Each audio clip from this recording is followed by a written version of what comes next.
Hello again, everyone, and thanks so much for joining us for another edition of Alaska Weather. I'm Dave Percy, meteorologist for the National Weather Service, and I'll be hosting today's show on this last day of September 2018. And first up here, this is a picture this morning about 10 a.m. or so of Glen Alps parking lot. You can see a lot of sunshine, clear skies, except down on the horizon there you can see that white area. That's fog bank was pretty thick, and for example, in over East Anchorage and South Anchorage. And this is Elmendorf Air Force Base at about the same time there. As you can see, that's about a 1/16 of a mile visibility in fog. It looks like there from looking at this. It was really socked in, but didn't last long, and the sunshine broke out shortly after across all of Anchorage and Anchorage Bowl. And up to the north, here's Barrow, or a city formerly known as Barrow. Sunshine this afternoon, and this is at 3 p.m. Still last day of September and complete sunshine up there. Arctic Ocean, no ice in sight. Moving on to the hazardous weather graphic, we've got a wind advisory out for the north side of the Alaska Range along the Tanana River, Delta Junction on eastward in toward Healy, mostly south of Birch Lake, and that's for tomorrow and tomorrow evening. Expecting winds to increase from the east 25 to 35 miles an hour with gusts of 50 miles an hour continuing till 10 p.m. Monday evening, and that's when it's scheduled to drop below advisory levels on the wind.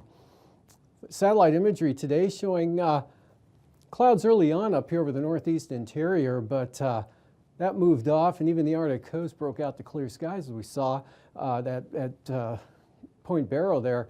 And that was actually the case this afternoon all the way eastward to Barter Island. Clear skies back on the west coast here into Kotzebue Sound, southward into Anchorage, south central Alaska and the North Gulf Coast. Sunshine across all of the Panhandle as well. Temperatures rising in some locations into the mid-60s. Otherwise, mostly in the 55 to 60 degree range, south central Alaska today, as well as central Tanana Valley. Out to the west, you can see cloud mass here associated with a frontal boundary, low pressure coming northward here, still south of the Alaska Peninsula and eastern Aleutians. That brought another increase in the winds to the peninsula this afternoon with heavy rains falling in areas there from about Chignik over to Cold Bay, and that cloud shield, the edge just up to the southwest coast. This actually linking up with that old frontal boundary there. Brought a little bit of moisture to St. Lawrence Island. That's mostly ended and shifted back to the south there, just in the clouds. Partly sunny skies this afternoon. Adak and Atka with light winds. On out to Shemya, cloudy skies, dry conditions, but a few clouds there showing up. Kind of the first round, or the first outer fringes of a big storm that will be coming in later tonight and tomorrow out over the far western Bering. On the chart, here's that weakening frontal boundary right through here over the north and eastern Bering Sea with a little bit of light moisture from St. Lawrence Island, and then that actually, the influx of moisture from the south here kind of following that boundary up. So we had some rain in the Pribilofs today, only about a 1/10 of an inch, St. Paul and St. George, but much heavier amounts down along the Alaska Peninsula with Cold Bay, 12-hour period ending at 3 p.m., picking up 1.5 inches of rain. Chignik had about, a little farther up the coast, had nearly an inch in the same time period. And then Unalaska, a little under ½ an inch. So winds also on the increase, not only a rain, but is a wind producer as well, with Cold Bay seeing gusts of 53 miles an hour. Port Hayden had gusts 50 miles an hour this afternoon. And Platinum up in the southwest coast, they recorded gusts of 51 miles an hour. Otherwise, Igagik here up the coastline there, southwest of King Salmon, I believe they had gusts 40 miles an hour coming up this afternoon. Otherwise, high pressure and some areas of low clouds and fog that all burned out of Cook Inlet, at least by late morning. And mostly clear all the way up into the, as I mentioned, onto the Arctic coast. Clear skies here down the Panhandle. Temperatures 66 degrees Yakutat this afternoon. That's a warm spot in the state. Otherwise, Gustavus and Ketchikan both had 64 degrees. And temperatures, Susitna Valley, Matanuska Valley, trying to approach 60, but still stuck in the upper 50s or mid to upper 50s. And same thing for the Kenai Peninsula, Anchorage area, and about 55 to 60 in the Tanana Valley. Winds, not too much of a problem up here for the most part along the eastern Arctic coast.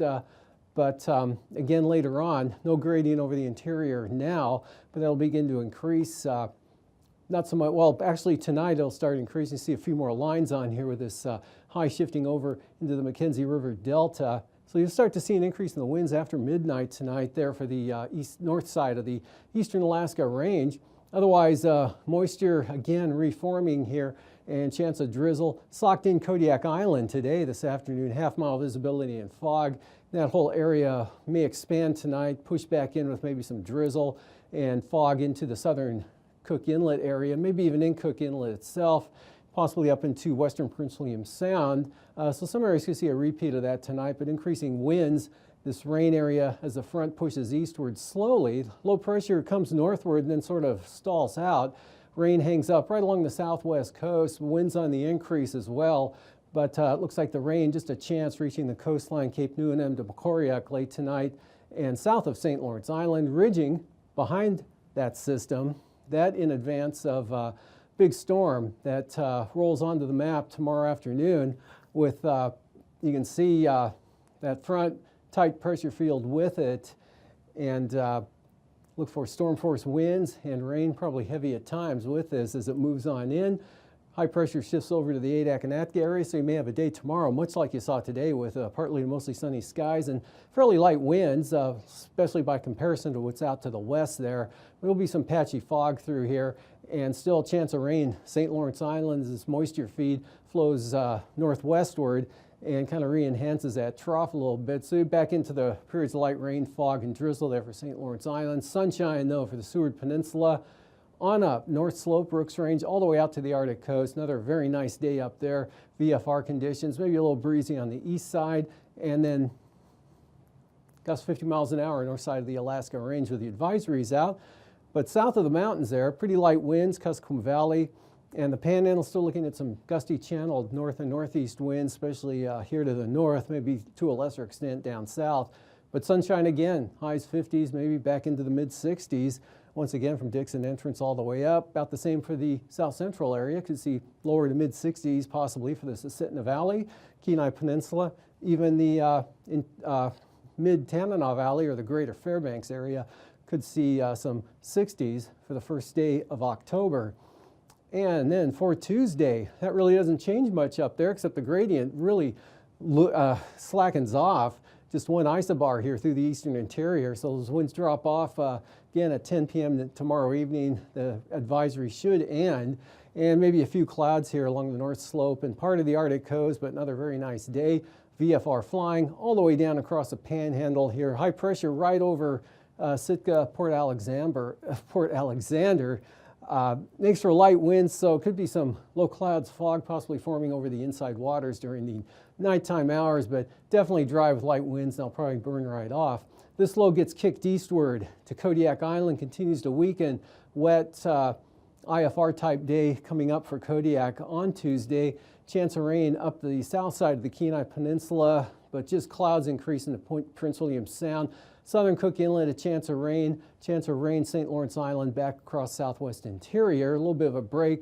And then that front driving eastward on a pretty strong jet stream. Slowly weakens, but still holds together enough, probably for some gale force winds in the narrow band in advance of the front, with rain pushing into the Alaska Peninsula. Windy, wet across the Pribilofs. Intense low center out here. Western Bering stays out there, kind of drifts northward. So that's just going to mainly affect that area with the heavier wind and rain. Otherwise, showers with the trough move into the central Aleutians. Low temperatures for tonight, upper teens possibly to mid to upper 20s all the way up to the eastern Arctic coast. Coldest here on the east side, mildest out in the west. Upper 40s, 40s for the Aleutians, lower 50s for the Alaska Peninsula and the Panhandle, 30s to near 40. And for the highs tomorrow afternoon, lower 60s possible, Kenai Peninsula, Mananuska, Susitna Valley, as well as the central interior. And the Panhandle definitely could see mid 60s once again. Otherwise, lower 50s for the Aleutians. Falls to the upper 40s for the lows the next morning, and about the same for the lows eastern interior. Same, no change here in the west. And for the highs tomorrow afternoon, or I'm sorry, for Tuesday afternoon, Lower to mid 30s, maybe even upper 30s here for the eastern Arctic coast, to upper 40s around Point Lay, lower 50s northwest coast and in toward Ambler, high 52. A little cooler now, mid 50s to the central Tanana Valley, and 55 to maybe 60 now for the Susitna-Matanuska Valley, with highs in the 50s to near 60s. So looks like a little cooler there for the southeast coast as well. Otherwise, highs in the mid to upper 50s for the Alaska Peninsula on out to the Aleutians. And now, aviation weather around Alaska. First line weather graphic today, Monday morning. IFR, Arctic coast north slope, all the way down, VFR from the Arctic coast north slope and the Arctic Ocean all the way down southern Alaska. Got some IFR here that's drifted on up across northern Kodiak Island into Kamishak Bay and into the western Gulf of Alaska, and then probably early on in western Prince William Sound, but that'll burn off. And we've got VFR out along the coast and a little off the coast as well. Marginal Nunivak Island, band of IFR, northern Bering Sea, into the Fox Islands, IFR south side of the Alaska Peninsula. Not too bad out over the Bering. Marginal VFR until you get out to where that next big storm starts rolling in out west. We'll see for tomorrow. Batch of IFR comes in along and north of the western central Aleutians and areas of all the way back Shimei and Attu. This band holds here off the southwest coast, St. Lawrence Island or St. Matthew Island to the Pribilofs, and southern Alaska Peninsula IFR, southern Kenai Peninsula mostly marginal, and southern Cook Inlet are mostly from the Barren Islands into Kamishak Bay. VFR in the interior all the way out to the Arctic coast and also for the Panhandle. Tuesday morning, good VFR here, southeast coast, Gulf, right on up into the interior until you get to the eastern Beaufort Sea, or Beaufort Sea coast there. Got some IFR, it looks like around Prudhoe Bay, Dead Horse area, and then marginal, but VFR on the west side. Areas IFR still southern eastern Kodiak Island, less now along the southern Alaska Peninsula, and this band kind of marginal in the southern area, IFR Nunivak Island to St. Matthew Island. Marginal VFR just reaching St. Lawrence Island. Narrow band of IFR now out over the central Bering Sea. That improves quite a bit on Tuesday. A lot of VFR breaking out in the southwest with virtually just marginal VFR central eastern Bering Sea into the southwest coast, Auckland Mountains, Kilbrooks, and looking kind of IFR there. And some marginal VFR up the west side of the eastern slopes of the western Alaska Range, Kodiak Island, southern Kenai Peninsula, possible marginal stuff into Prince William Sound. Good VFR in the interior and the southeast coast. Passes, Anatuvik and Adigan, both VFR tomorrow, as will be Lake Clark and Merrill. St. Helens visibility is unlimited for all of the Alaska Range, actually. Windy, Isabel, Mentasta. Great flying weather again tomorrow. Tanita, same forecast. IFR could start out, or Portage could start out with some IFR early on, low clouds and fog, like we saw this morning, and that'll become VFR probably later in the morning. Chilkoot and White, VFR. Freezing levels, upper level high here, holding over the interior, although slipping a little farther to the north, but still 12,000 foot freezing levels all the way down into the Gulf of Alaska, Northeast Pacific, and the cold air off into western Canada. You can see pretty tight gradient now, mostly east of the Panhandle, and then up along the eastern border here, and also cooling off into the central Bering Sea about 4,000 feet here with an upper trough down to the central Aleutians. Taking a look at icing, one band here could have some areas of considerable moderate rime icing above about 7,000 feet, Kodiak Island, the Aleutian Range, and the Southwest Mountains, and another weaker band, just some possible areas of isolated moderate there across the Pribilofs on down to the Alaska Peninsula, but staying south of St. Lawrence Island, and then some heavier stuff coming in with that intense storm pushing in toward the western Aleutians and western Bering. But that's way up there, a big warm air mass associated with that above 11,000 feet. Taking a look at the jet stream. Strong westerlies here associated with that storm. That's upper level low back toward Kamchatka Peninsula with that feature, and the surface low to the east of that. But 150 knot winds, diminishing about 130 around the Aleutians, central Aleutians, and dive southward. come back up 120, but diminishing to 90 knots here across southwest interior. We can see it's a little farther northeast than it has been, then wrapping back around the big upper level high. Northerly is about 70 to 80 knots right across the southeast coast, 9,000 foot winds, strong 45 to 55 knot winds coming in along the Aleutian Range, Kodiak Island, southwest interior, and a band of 25 to 35 knot winds here through the central interior, supporting that high wind advisory there for the eastern Alaska Range, and 65 knot winds with that next big storm coming in out to the west, northeast 20 to 25 for the Panhandle, 3,000 feet, southeast 35 to 40 here in the interior, 20 knots for the Panhandle, up to 80 knots out over the western Aleutians, northwest 35 to 40, 40 to 50 into the southwest interior. Widespread moderate chop here for the southwest interior, occasional severe for the western Aleutians.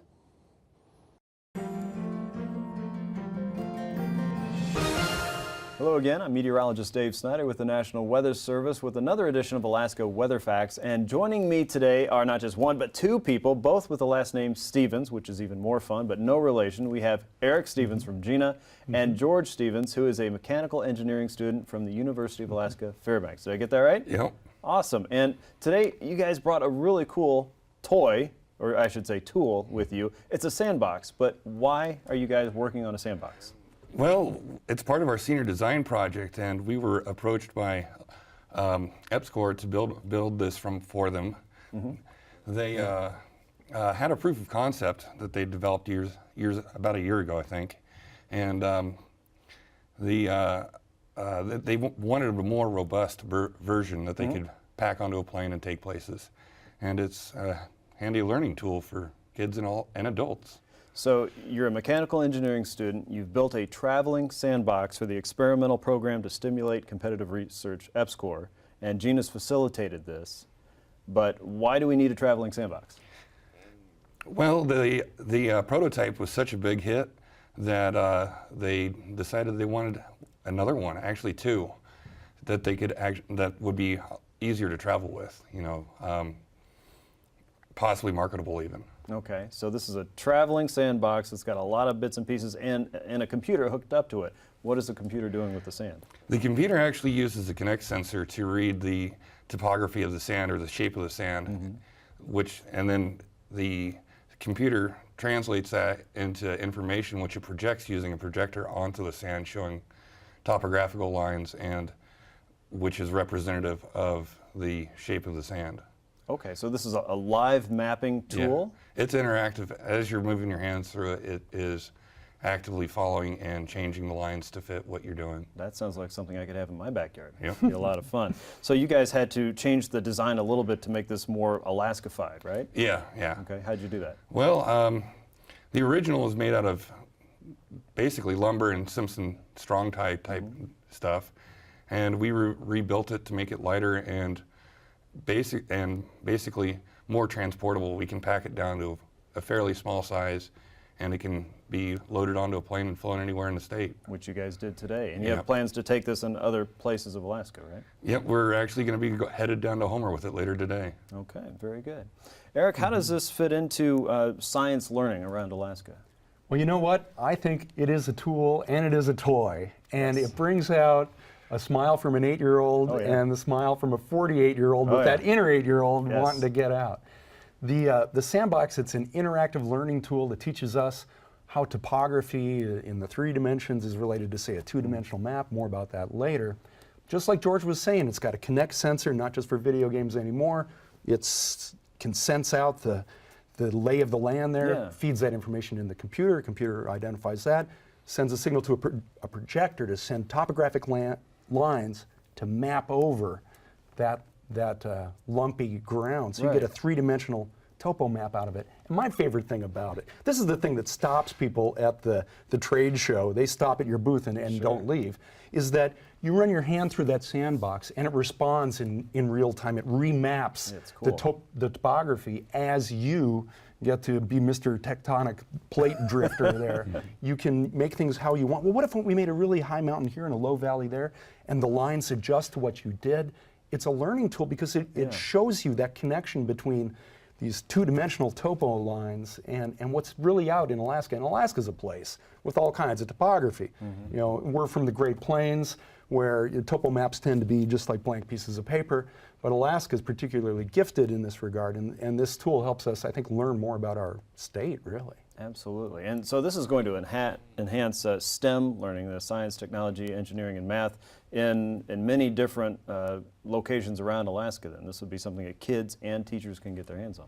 Mm-hmm. It sure is. And I mentioned the, it's like flypaper at a booth that, or at the Science Potpourri when we had Greg's original version of this sandbox, and that one was made out of scraps of wood, and it was a prototype. But even that one, before it had some of the refinements that George and crew have made for this newer, upscaled, maybe a 2.0 version of the sandbox, even that one was so attractive to people.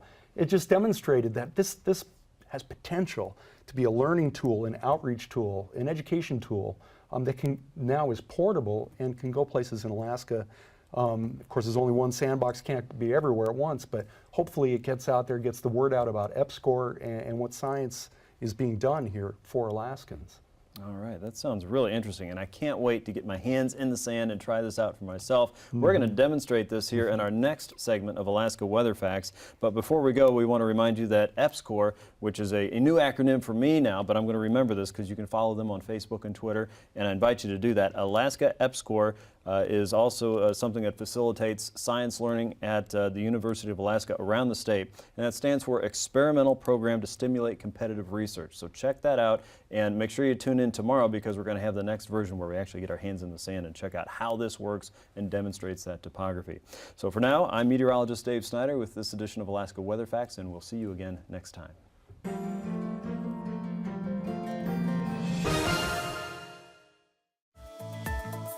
And now, marine weather around Alaska. Welcome back. Today's sea ice analysis. No change in any of this down through here because the ice analyst wasn't able to see this area, but did see the area up to the north and slowly increasing ice up there, slowly expanding and forming. That'll continue in the next few days. And for the coastal water forecast, still pretty good outflow winds going on here. Lynn Canal, northeast 25, gust 45 knots. Northeast 20, gust 35 knots there for Stevens Passage, and north 20 with gusts of 35 for Clarence Strait tomorrow. Otherwise, north winds at 20 for the south coast, 6-foot seas, and northwest to northeast winds on the north coast, only 15 knots, seas running 6 feet. And lighter winds in store finally for the Lynn Canal area, north 15 on Tuesday. Northeast 15 Stevens Passage and southeast 15 Clarence Strait. East winds 20 knots on the south coast with 7-foot seas. Otherwise pretty light, fairly light up the remainder of the coast from the south-southeast, 10 to 15 knots, seas 7 to 8 feet. And for Prince William Sound tomorrow, east winds 15 knots, 3-foot seas there, west 15 for the North Gulf Coast on the east side. West side here, southeast 15 with 5-foot seas. Just starting to see the effects of that system out to the west, but 30 knots from the east for the Barren Islands, and Kamishak Bay, east 30 knots, 8-foot seas, northeast 20 for southern Cook Inlet. Outlook for Tuesday, northern Cook Inlet sees a pickup in the winds to about 20 knots, seas building to 5 feet. Small craft advisories south of the Forelands with seas at 7 feet. East winds, gale force easterlies for the Barren Islands into Kamishak Bay, 11 to 13-foot seas. Small craft advisories for the western North Gulf Coast there at 25 knots. East side, east at 20, 9-foot seas, and northeast 15 for Prince William Sound. Kodiak Island, northeast, 35 in Shelikof Strait. Also got gales coming into the areas east of Kodiak Island out of the southeast. And from Sitkinak to Castle Cape, southeast 40 knots. And then afternoon winds, these are coming down in the afternoon to about 35 knots from the southeast, east 35 for the north side of the peninsula. But Bristol Bay, really windy, east 45 knots, seas 11 feet. And then those swing around to the south, come down to 20 knots for the bay, 7-foot seas. Full gales here for the Alaska Peninsula on Tuesday and Tuesday afternoon. South 40 knots, seas up to 15 feet. Small craft advisories up towards Sitkinak at 25. East 25 Shelikof Strait, 20 knots on the east side of Kodiak. Northwest 35 to 45 knots here for the Fox Islands. Strongest across Unalaska Island there, 40 to 45 knots, seas 15 feet. Small craft advisory, Central Aleutians kind of in the cull there between the two wind fields. Northwest 25, seas 9 to 10 feet. Hurricane force winds in the forecast now for tomorrow for the western Aleutians. south 65, 25-foot seas. And after storm force winds in this part of the zone or the forecast western Aleutians, they'll come down to 40 knots tomorrow afternoon, seas 11 feet. And move on to Tuesday. Winds come down, turn west, diminish to 50 knots with near 30-foot seas, southwest 40, 23-foot seas west of Adak. Otherwise 35 to 45 knot winds for the central Aleutians from the southwest, and 40 to 45 knots here for the Fox Islands from the south-southwest, with seas running anywhere from 12 to 18 feet. Southwest coast tomorrow, south of Nunivak Island, strong east winds 45 knots, 14-foot seas, southeast 30, north side of the island, 25 knot winds for St. Lawrence Island and Norton Sound. Northern Bering Sea, east 30 knots, Perlos, northwest 35 knots, 13-foot seas. And then for Tuesday, south 35, St. Paul, St. George, Northern Bering Sea, St. Matthew Island, southeast at 40, southeast 40, north of Nunivak Island, 30 knots southeasterly, St. Lawrence Island, Norton Sound, and south 35, south of Nunivak Island, eastern Beaufort Sea coast, east 30 knots, small craft advisories, central coast as well, but 25 knot winds out of the east, a little lighter in the west side, then back to 30 knots, Cape Beaufort down to the Bering Strait from the southeast. Tuesday, southeast 25 to 30 here for the area from Wales to Cape Beaufort, and small craft advisories continue on the eastern and central Arctic coast. Tonight, winds start to increase late tonight along the Tanana Valley there, with rain and wind here coming slowly eastward and just barely reaching the southwest coast late tonight, ridging out to the west of that, dry over the Panhandle, and also dry all the way up with clear skies to the Arctic coast. Tomorrow, same forecast in the interior and down the Panhandle. This front slowly edges some moisture into the southwest interior. The next system out there pushes eastward on Tuesday. These forecasts are for planning purposes only. Call 1-800-WX-BRIEF for a formal pre-flight briefing. Always file a flight plan before you go flying. The U.S. Coast Guard Auxiliary urges you to leave a float plan with a friend or the harbor master before you go boating.